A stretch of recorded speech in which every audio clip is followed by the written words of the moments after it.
Hey, and welcome to the Road of Greatness, where I bring on some of the greatest minds in the world to teach you what they know. Remember that the road to greatness is paved with learning. So get out a pen and a piece of paper to take notes. My guest today is an ex-commando in the UK Special Forces that has been in 2 conflict situations. After leaving the army, he went into business. And he completely reinvented himself at age 42 when he started his law degree. And he got his master's at law at age 47. And even after that, he became certified in neuro-linguistic programming as well as in cognitive behavioral therapy. And so he is now using his knowledge to coach people on their own lives and their own story. So please help me in welcoming to the show Lee Broders. Welcome, Lee. Thank you very much for the introduction. You're very welcome. How are you doing today? I'm very good. As I said before, it's a bit warm today, so I'm not complaining, because if it's raining, we're complaining, and if it's sunny, we complain. But that's just, I think, a British thing. Oh, it's a Dutch thing as well. We are very good at it. So, Lee, I want to go, first of all, into your background and your story. So tell me a little bit, like, from what I've heard about you, you didn't really fit into the academic crowd when you were young, right? But what actually happened? No, so in school, I struggled with. I enjoyed school and I enjoyed learning. I could never do my times tables. And even still now today struggle with them, knowing them in my mental arithmetic. So I got called stupid and thick, and that stuck with me. And it's one of those things that when you're told things by people who are, I suppose, in an area of authority, you start to believe them. I went through. I then went into school, bigger school. And I enjoyed it, and I did okay. I did well, apart from when it came to exams, and I didn't do too well there. I came out with 1 qualification instead of 11, and it was like exams were a sticking point for me, should I say. I then joined the army, and because I hadn't got the qualifications I'd been told I needed, but was supposed to have, they told me that I'd struggle with the course I was doing, which is a technical course, and I had to change it. I didn't. I stuck to my guns, and I continued on with the technical course, which I then ended up and passed. Now, I was brought up in Birmingham in the UK to loving parents, and had a really good family life, and then, as I said, joined the army at 16 and a half, and went through, as you mentioned, I went on to do my commando course in UKSF, and I left at 26 years old in 1996. All right. So I want to go back quickly to something you said, because that's something that I think so many people glaze over. And that's when you were younger, and people called you stupid. That sinks into your mind. You might not be aware of it, but those thoughts other people put into your head, that kind of starts running you at some point. So I think that's very insightful, very valuable that you shared that. No, and actually saying that, it's one of the things that when I'm working with people, the fact that we all have limiting beliefs, and a lot of them are gained. Well, one that we learn from experience, but also from other people, and normally those in authority. So it can be parents, it can be teachers, any adults that we look up to. And as I said, it's learning from a young age our own worth, and we can get over them, but there's so many limiting beliefs that we have that are established when we're really young, and we don't understand how they mold us into the future. Oh yeah, absolutely. And that's something that I've come to realize for myself the last couple of years. Like these beliefs were running me, but I wasn't even aware of the actual beliefs. It just showed up in self-sabotage in my life. It just showed up in procrastination. But I had no clue what was actually going on inside of this thing here. So that's very powerful. Yeah. So I want to transition to a bit of your time in the army. Because when I think of that, honestly, I think of like one of the first things that comes to mind is discipline, right? So can you tell us a bit about your time in the army and then maybe one or two lessons that you learned from that period in your life? So I can honestly say from a young age, I knew I wanted to be in the army. And I did. And I honestly can put my hand on my heart and say it was an amazing time.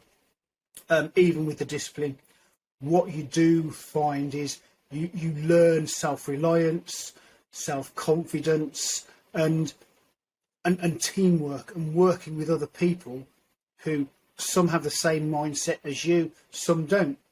And the thing is, people always think about the discipline side of it, which is very important. And I could go into the whole sort of psychology of why the discipline is and why you get shouted at a lot.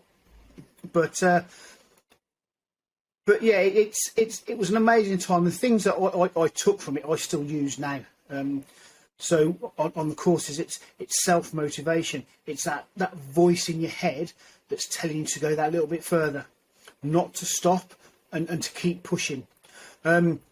Working in a team, and teamwork is hugely underrated in corporate fields, whereas you get people like myself who go and work in corporates and bring teams together. They become a cohesive unit to get the work done. So the teamwork is a huge part of me and how I work with people. And then finally, getting stuff done. It's, as you said, you mentioned procrastination. It's the biggest killer of productivity. We think about doing it, and then we think more about doing it.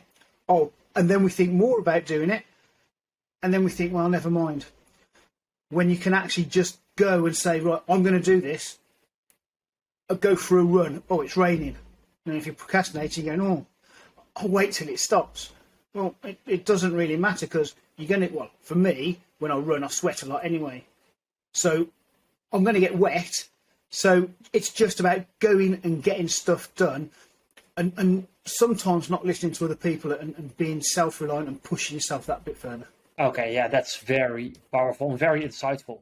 So I want to go back to what you said about that little voice inside of your head that keeps telling you to push further and further and further, right? I want to dive into that a little bit more, because I think for a lot of people, they have that voice that is telling them to stop and stop and stop. So if that's the voice inside of your head, how do you get out of that mindset? Again, going back, even as we've said, mine was I'd have instructors pushing, saying, go, keep going, keep going, keep going. And when they're not there, your mind takes over their role by pushing you, pushing you, pushing you. Again, what you said about people saying stop, stop, stop, you can't do that. You'll never be able to do that. You're not worthy of that. They are normally from when we're younger, when we hear about people saying that to us. I want to start a business, Dad. Yeah, you can't start a business. You're not clever enough, or you don't know how to do it. You go to the teacher and say, "Oh, I'm going to be the greatest artist in the world," and they go, "Yeah, but you can't draw." Oh. So all these things that we say to ourselves, we've heard from other people. A lot of the time, I can't say it categorically isn't, but most of the time they're things we've heard from other people, and our mind replays that part of the conversation over and over again and telling us that we shouldn't be doing things. However, it's my belief that we can do whatever we want in life. We're never too old, we're never too young. We can go and do whatever we want. We just have to dream about what it is. Once we've dreamt about it, we need to actually get it down into writing, and it becomes a goal. And then goals we can split into tasks and smaller tasks. so that we can get it done. And I use the story of the 1,000-mile journey. Well, it has to start with that first step. And that is the hardest step to take, to actually get yourself started. Once you take that first step and you realise you're not going to fall off the end of the world, you take the second step and then the third. And each step is a step closer to that 1,000 miles. And then what you do is you start saying, well, I can do a mile a day. And you go, oh, wow, that's 1,000 days I will have done this 1,000-mile journey. And you've got it planned out for 1,000 days. Now, that's quite a long time. So what you then do is go, oh, okay, that's how about I do 2 miles a day? Well, that brings it down to 500 days. That's just over a year. But I'll tell you what, on a good day, I'll go and do 3 miles. And it's all about bringing it down and compounding and knowing that whatever you want to do, you can achieve if you take small steps and take action to do it. Oh, that is absolutely fantastic. I love what you just shared. And actually, I've got these around. I'm not sure if it's visible. These are cards for like relationships, for business, for lifestyle, for my daily habits. I have written down all of these long-term goals for myself. And every morning I read through them. Every night I read through them before I go to bed. And I think it's so very important to have that goal in mind. And then the way you make it practical by taking that one step at a time, I think that's very, very powerful. And just one final thing that I want to go back to, which some people might have missed, is that these negative voices in your mind, they are not you. Right? They are just echoes of what other people have said to you. So tune into that voice that says the wisdom of the adult, that says that you can do it, that you can achieve this, right? Because deep down, on a conscious level, you know you can do it. But then at the unconscious level, there's these echoes of what people have said before. So I think that's very important to remember. Very much so. Very much. Okay, so then let's transition for a bit. Then you left the army and then you first went into a job and then later on into business. How was that transition for you? Was it difficult, easy? So it didn't quite work that way. So one of the things we're told is in school, we're told that we have to do well at school so that we can get qualifications to get higher education, to go and get a good job that's going to pay us lots of money. Well, that's the theory anyway. We're also told that if you don't do well at school, you'll end up with a low-paid, menial job and get nowhere in life. The military has the same sort of ethos. So when you're getting ready to get out of the army or the military, certainly when I was in, it was, you need to go and find yourself a job, get a good job. You've got all these qualifications, these skills and qualities, and you need to go and get yourself a job. And I did. However, a month after leaving the military, the job that I'd got and hadn't started fell through. It disappeared. And I was left there going, well, I didn't know what to do. I was running 4 small part-time jobs just to make ends meet. The actual moving out I found really hard. So I was used to structure. I was used to, I won't say control because I was quite autonomous, but certainly the fact of working with people who hadn't served, there was certainly seemed a different mindset to what I'd spent the last 10 years doing. So there are issues in transitioning. For some reason in the military, you're and it's not just the British military, because I speak with American veterans and Australian veterans, were built up to be superhuman. That we are the ones that go out and do the jobs that people don't want to do, which in a way is true, but we're no better than anybody else. But for me, it was, I'd not got this job, and then someone turned to me and says, why don't you start your own business? And immediately my first reaction was, I haven't got a clue what you're on about. I don't know how to do it. I don't think I'm clever enough. And it was literally floundering, going, but what I did do is I knew computers. Now we're talking back in '96. Computers were still new. The internet wasn't really the internet.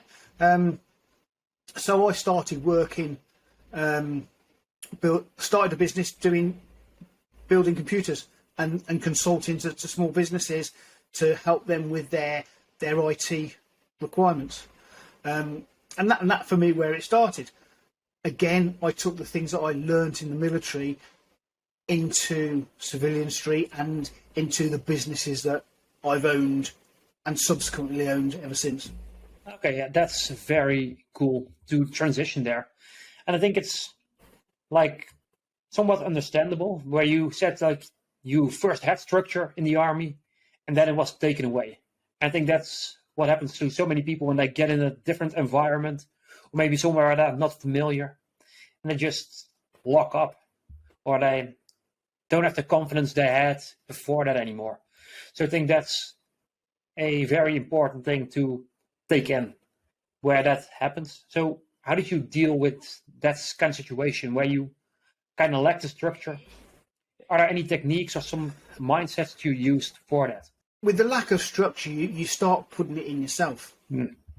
So when you're used to structure, and I think it's because you're used to structure anyway, it's sort of, you take it away, it's like you use it like a crutch, and then when it's taken away, all of a sudden you don't know what to do. However, you can build structure, you can build habits, you can make sure that you're doing what you need to do when you want to do it. So simple things, setting your alarm clock, getting up at a certain time every day, even at weekends, going for a run, doing some physical activity. All these have been part of my life in the military, and then they transitioned and moved them in, whereas I didn't have to do them, but I felt safe doing them. Working with the people I worked with, making sure that the habits and structures that I had suited me and not them. And for me, it is, when you're talking about people, it has to be about you. What you want, not what the company want, the rest of the world want. You're the one that's the important one, because if you're not happy with that structure, you have the ability to change it. The thing is, it's only you that can change it. Oh yeah, that's definitely very powerful. Like almost every day I see people and I hear people complain about their jobs or some other things in their life, and it's like, quit, right? You have that power to find something else, to change your life, to change your routines, to change your habits. But you have to be the one who takes that step. So speaking of the change, you went into law even after like years of business. What made you decide to make that shift? I have to think about this. Initially, it was the fact to help people and be well paid. Solicitors help people, but guess what? They get paid lots of money for it. Now, by the time I started my law degree at 42, I'd been through a divorce, I'd nearly been made bankrupt, I'd still got 3 businesses working and going, all turning a profit and giving me the lifestyle that I wanted. And it came to the fact as I wanted to help him and have a challenge, find something new and exciting to do. And now I did my law degree part-time, something in the UK, it's called Open University. So it took me 4 years instead of 3 to get my law degree. And then I went on to the Masters of Law. Now, every time it came to doing the work on my degree, I would worry, I would panic that it wasn't good enough. All the stuff that I'd learned as a child, thinking that I wasn't academic, all of a sudden, when I got I got a 2-1, a degree, 2-1 Bachelor's of Honours of Law, and I was astounded that I'd got it, even though I'd put the work in and done the exams. I was still astounded. And then that was the bit that I went, well, actually, if I've done this, I could do my masters and get my masters of law, with the view of becoming a solicitor, which it transpires didn't happen. But it was from no fault of the academia. But out of all of it, I realised that at 42 I wasn't too old to learn some new tricks, and I'm still learning now. I ended up attaining a Masters of Laws, which apparently it's quite a hard degree of Masters to get.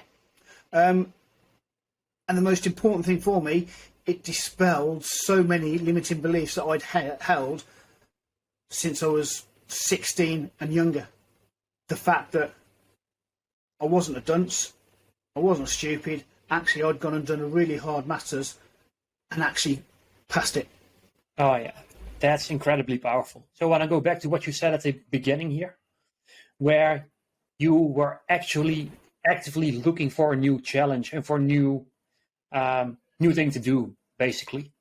And whereas I know that uncertainty is one of the most detrimental things for your mind. Your mind does not want to do that, evolutionarily speaking, because back in prehistoric times, the unknown could mean possible death.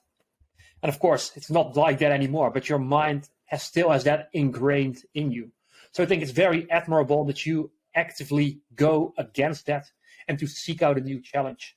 Is there anything you would want to tell people who maybe want to do something else, but they find it very difficult, or they're hesitant? With the coaching I do, it's taking people through the whole mindset and stepping out of your comfort zone. We all get to a point where we want change. However, we fear change. As you said, as a species, we're alive today and haven't been eaten by saber-toothed tigers because we'd have a strict routine where we'd stay out of trouble. We'd do this. Our mind, we survived, which is great. However, the chances of me being eaten by a tiger now is wafer thin. It's. However, my mind still thinks the same, and it's trying to condition your mind to realise that one, we all fear. We all have fears. But we have to face them. And to be truthful, one of my fears is heights. Not so much a fear, more of an apprehension. I know that if I fall from height, it's going to hurt. I don't like pain. But to get over things like that is, I climbed, I parachuted, I learned to fly a plane. I'm learning to paraglide at the moment, all to get over that fear of heights. Now, put me up a ladder, and I'm like a wobbly jelly at the top of it. Put me in a plane, I'm fine, even the paragliding. If we don't face our fears, we can't overcome them. And the problem is, like the limiting beliefs we have, fears keep us where we are. And it doesn't matter how much you moan, you groan, you have to face them and step out of that comfort zone to be able to make changes in your life. There's a lot of people who don't want to make changes in their life, and they're quite happy to sit where they are, taking their wage, moaning and moaning and moaning, but they will never make a change to their life because they fear it. However, even those people have got the ability to make the change that can give them a more fulfilled and satisfied life. You hear people, as you said, moaning about their jobs. Well, if you're not enjoying your job, why would you do it? You don't have to do it. Now, people say, "Oh well, I need the money," but you can save up. You don't. There are other jobs out there that you can do, and the chances are there's going to be a job out there that you want to do, and that could be anything that you're passionate about. Oh yes, absolutely. I think chasing passion is something that you actually like doing. That's so incredibly powerful. And then the thing is that we need to face fear head on, Because I see a lot of people who think, okay, yeah, I'm just going to work on my confidence. I'm going to work on my self-esteem. I'm going to work on becoming fearless, and then I'll do it. But that's the other way around. It's just, yeah, it's a circle, but you've got to start at the right point of that circle. And you build your confidence. You smash your fear by doing it, not by first building the confidence and then doing it. So I think that's very important why you said that. And it's very admirable as well to actually face those fears, to go paragliding, to go into a plane, to go parachuting, to go up the hills and to go to heights, right? That's what you need to do. It's always scary when you start. But if you don't start, it will always remain scary. Very well said. Yeah, thank you. So then I want to go a bit into your later work, where you go into NLP and CBT. And I'm just, like, some people might sound like I'm just naming the alphabet, but can you just explain a little bit more about what you actually do there? Yeah, so after I'd done my master's, I was working, because I've been working sort of, I'll say part-time. I've been working 3 days a week in the businesses and doing 2 days a week in the doing my masters. That equated to 36 hours in the businesses, roughly minimum, and then about 45 hours a week doing my masters. And that was for a year. I came out of that. The businesses I then started ramping up to get to build back up, because I'd obviously let them go a bit, not being there all the time. And I hit something called burnout, where I struggled to get up, I struggled to get motivated, I struggled to keep fit. My whole life was out of balance. So health, wealth, relationships, all the things that make life equal and balanced were all over the place. And because of this, I then went and spoke to someone, and then I started to actually. Someone said about life coaching, and I was not really bothered with that. But I then went and learned about life coaching and certified as a life coach, not to help anybody else, but to help me get over the procrastination, the limiting beliefs, all the stuff that once I'd started doing, I realised all these things had held me back for years. And in a conversation, I was speaking to someone, and they turned around and said, "Lee, why don't you actually do life coaching as a business?" I went, "Well, I've got a number of businesses. Why would I want another one?" It says, "You can help people." My answer was, "Don't be so stupid. Life coaching is not a real thing. It's just a made-up thing where people talk." How wrong was I? I started to get clients, and so life coaching is a talking therapy. You talk to people, you ask questions, and you listen to what they say, like you have with me on this call. Perfect example of active listening. I then started to look at NLP. So that's neuro-linguistic programming. That's a sort of, in a way, our mind is a computer, and it's about the way we can rewire it to be more positive, to be more energetic. And you learn a lot of things where the mind is so powerful. And then the follow-on to that was something called cognitive behaviour therapy. These are all psychology. I'm trying to think what the parts of psychology and different parts of psychology. But cognitive behaviour therapy, again, has been used in medicine and by psychologists and psychiatrists for years. And then I started to do hypnotherapy as well. Now, I look at these tools as they are. So the life coaching, the questions, the NLP, the CBT. I look at it like as a car mechanic, where these are tools to help my clients.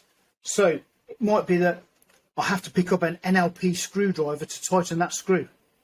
I have to use a life coaching spanner to do up the nut. I have to get big CBT hammer to break down the actual panel that's stopping people doing anything. So they're just tools that allow me to work with people on a one-to-one and a group basis. Now, they're all really good and very useful. And I started to, as I said, coach When as you a said, sideline. like, oh no, life coaching could never work for my clients. Well, even at the time, you were helped by learning about it. So, like, you were living proof that it actually works, but still there's that doubt in your mind where it's like, no, that's not for me. That's not a business. I find that very, very funny. So, for the listeners, do you have any practical application of like an NLP tool or life coaching, something that they can take to maybe shift their mindset right here on the skull? Yes. So certainly think about things that you worry about, and then start looking at what it is that you actually worry about. So is it in your control? Can you control something that somebody else does? Thinking about this is, ask yourself why you feel the way you do.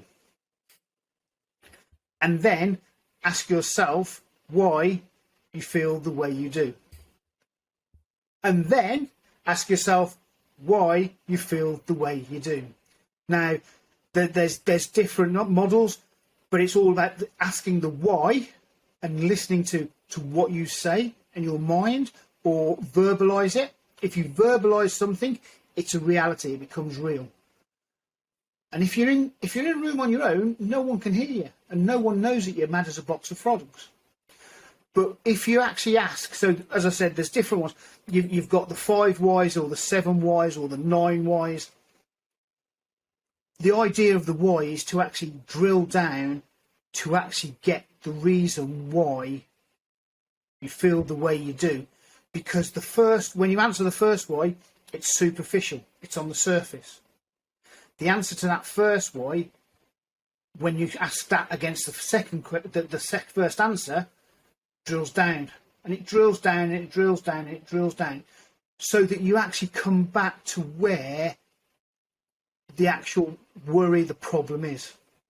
And a lot of people, so that's one thing, the whys. The other thing is if you think about emotions, we all have emotions. Our thoughts create emotions. How you think about something creates an emotion. That emotion will lead you to do one of two things. It will lead you to react, which is instantaneous, unconscious. You hit your thumb with a hammer. You shout out and curse a lot. That's a reaction. A response, which is the other side of it, is a conscious, thought-out answer. So when you hit the nail, you bite your lip, you take a deep breath, and you go, ouch, that hurt. I don't think I'll do that again. Now, from that response and reaction, either way it comes out will have an action. Now, the action of shouting out, swearing a lot because it hurt, or whether you've controlled your breathing, taken it calmly, realised that the hammer on your thumb is not a good thing, and that you don't want to do it again. Both of those will create an outcome. Now, whether it's a reaction or a response will be different outcomes, believe it or not. And what happens is that outcome goes back to the thought and reinforces the thought. That thought changes your emotion, which changes your... And one of the things that you talk about is when you're told you can't do something. Why can't I do something? You react. You get told off because you're not supposed to do it, which is the outcome, which then hits the thought, which goes to the emotion, and it's a circle. And it's a circle that you, as a person, have the ability to break. So when you're able to respond as an opposed to react, you will find that you can make changes in your life absolutely.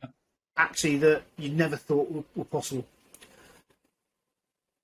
And I was going to say the other thing on another one is we worry about things, but if you've got no control over it, why would you worry? Oh, I'm going to be late for work. Okay, so think about being late for work. Let's backtrack. What time do I need to leave to get to work? What happens if if you're stuck in traffic, you need to leave earlier. But if you're stuck in traffic, there's no use worrying about it, because you can't make the traffic disappear. So it's also about having the ability to understand what you can and cannot control in your life.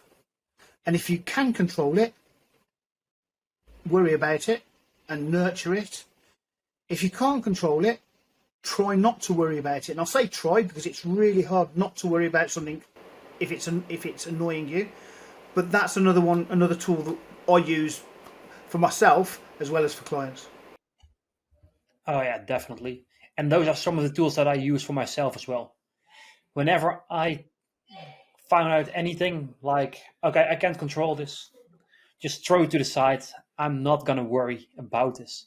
So many people worry about some of the small things in life where it's like, does this matter in 5 years? No? Good. Then it won't matter in, like, don't spend more than 5 minutes on this. And so I want to go back to the first technique that you said, like, where you go deeper and deeper and deeper. Because, for example, for myself, I was stuck in self-sabotage for years. Because I was asking the question, what now? Oh, I'm procrastinating. What do I do now? How do I stop procrastinating? Or I'm like, I don't think I can do this. What do I do to get out of that? But I wasn't asking the question of why. So these unconscious beliefs about myself, that I couldn't do it, that I wasn't good enough, that I was just too stupid to actually take those actions, those were running my behavior.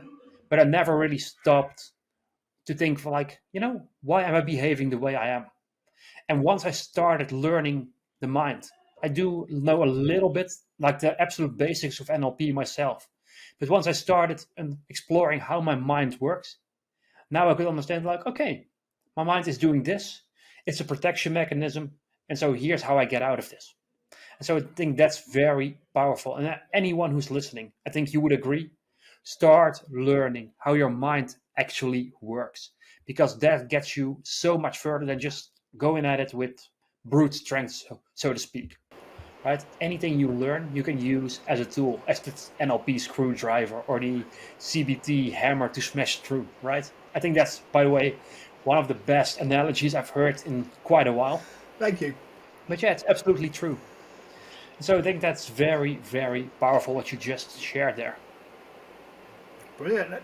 And the thing is I always look at it, when you start asking the why and start drilling down, what you end up coming back with is what aligns with your values and purpose. And I'm a great believer in, so certainly when I'm talking to people about businesses and jobs, if you're doing something that doesn't align with your values and purpose, you're not going to enjoy it. You're not going to be fulfilled and ultimately satisfied with what you're doing.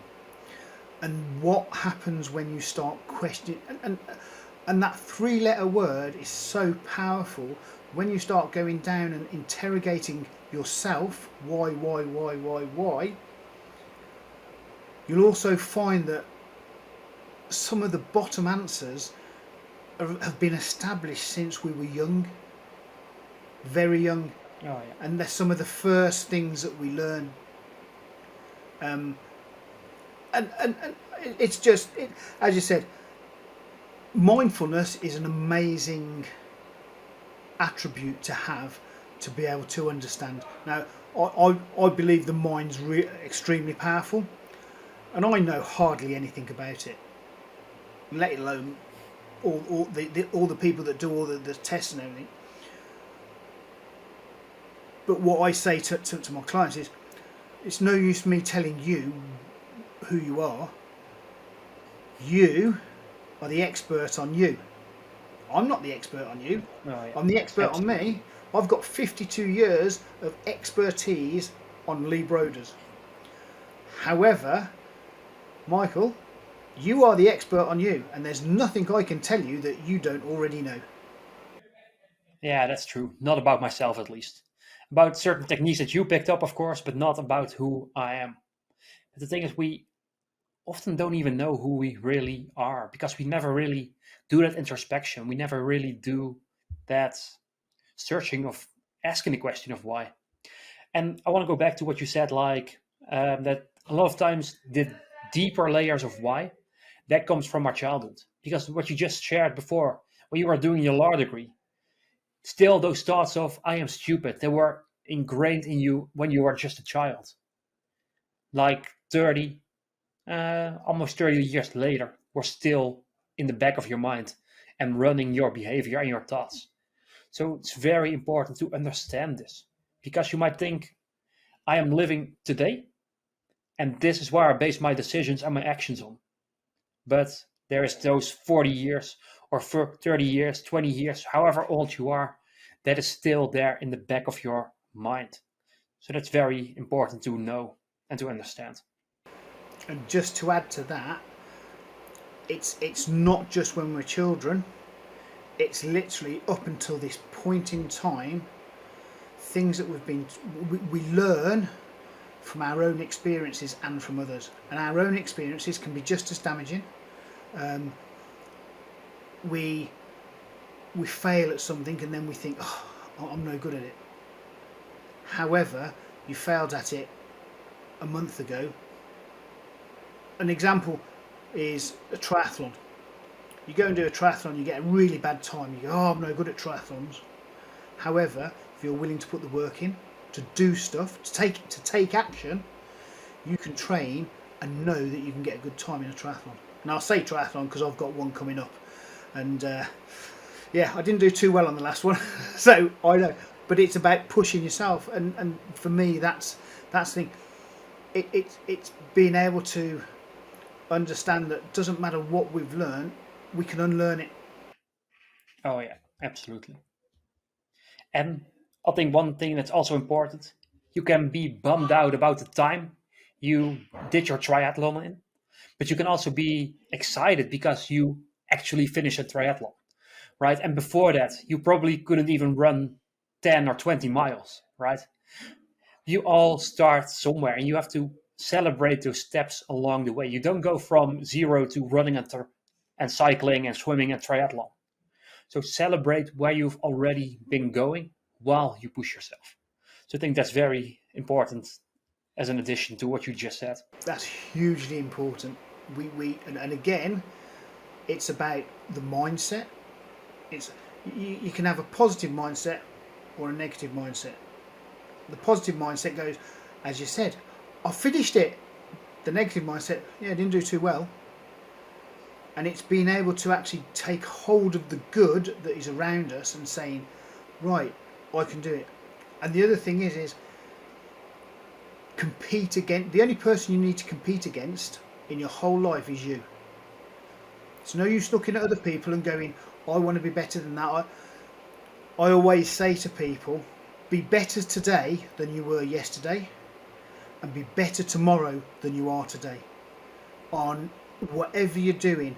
And it could be running, it could be learning, it could be driving, it could be controlling your temper. All these things that you can do if you want to. And that's my caveat, if you want to. Oh, yeah, absolutely. And I must say, I do look up at other people where I'm like, okay, I want to be like that. But I'm still realizing that it's their level 80 versus my level 3. So I'm just trying to focus on my level 4 and then 5 and then 6. And I know, like, I'm a huge video game nerd. So it's like you, by accident, you walk into a high level area and you see someone like playing for a long time just slashing and slaying a dragon. And then you're like, how do I do that? But the question to ask is, how do I finish my first quest? How do I take those first steps in my journey? And I think that's something that so many people just They put others on a pedestal and then they try to immediately emulate that instead of just taking that small step up and up and up and up and up. And that's where your progress really lies. And to work with that one is, we see people at their best. What we don't see, so and with your gaming, you see someone who's in that room slaying the dragons like it was water off a duck's back. However, that person has just spent 3 years on that level, or an amount of time. Exactly. Because you don't know, and you've just, as you said, stumbled into it and going, oh my god, look how good he is, but you don't know the full story. Exactly, yes. I mean, every overnight success has been like a decade of practice that you don't even know. Oh, So that's very powerful. so I was going to say, overnight success Go ahead. isn't. Exactly. It looks that way because you don't see what happened beforehand. Perfectly said. So I think we're already like running up a little bit late, and I don't mind that at all. But of course, I'm having a blast here in talking Good, to you. thank you. So before I'm going to ask my next final question for now, just tell us where people can find you if they want to know more about you or they want to work with you. Where do people go on the internet? Okay, the good old net of the inter. So obviously, I've got a website, and if you haven't got a website and you've got any sort of business, you're in the wrong game. So my website is www.lee.broders.com. I'm also on social media, most of them actually. So I've got YouTube channel, I've got Facebook, LinkedIn, Twitter and Instagram, and on there I tell people, I give nuggets of information, and if someone wants to come and have a chat, have a look and see if there's something there that resonates with you. What I do say to people is, as a life and business growth coach, I'm not the right coach for everybody in the world. There are some people that just would not ever want to work with me, normally because I'm grumpy, cynical, stubborn. I like people to get things done, and I love seeing people succeed in their life, whatever it is they want to do. Oh yeah, absolutely. I resonate with that so much because I think people sometimes get in that competitive mindset where, oh, that person is winning, that means I'm losing. But we can really all win. So if you want to take your life to the next level, go ahead. It was lee.broders.com. Yes, LeeBroders.com. And then look him up on YouTube as well. Get some nuggets of information. And honestly, rewatch this because it's so powerful. So many great, valuable tips for your life have been shared here. And so, as my final question, Lee, what do you really want for the future? What is that vision that you have? And what is that dream that you're working towards right now? So I decided a few years back, in fact about 2020 when I started the business coaching, that I wanted to help, inspire and positively influence 10 million people in this world. I also have the... Are you there? Yeah, I've lost cameras and everything, but It looked like you froze up for a bit. yeah. So so the 10 million people to help inspire and positively influence, and I'd like in the years to come to eradicate involuntary homelessness, certainly amongst the veteran community, being a veteran myself. Now I say involuntary because there are people who want to live or be homeless, but for those that fall on bad times, I'd like to be able to see that eradicated. Oh yeah, that's such a powerful mission. So very selfless. That's incredibly powerful, I believe. And I think I just lost you. But yeah, it's so incredible to help other people. And if there's one thing I can recommend to you, it means that it's not just about you, right? One of the greatest feelings of happiness comes from helping other people. When you're the reason that someone else gets out of a rut, that's incredibly humbling. That's incredibly powerful. So don't underestimate that value. And honestly, if you are feeling like scared, right? Remember what we talked about with Lee. It's that voice from someone else that you met earlier in your life that is still echoing inside of your head. It's not your own true self. Go for that true core belief of, you know what? I can do this, right? Go for that wise, rationalized voice inside of your head.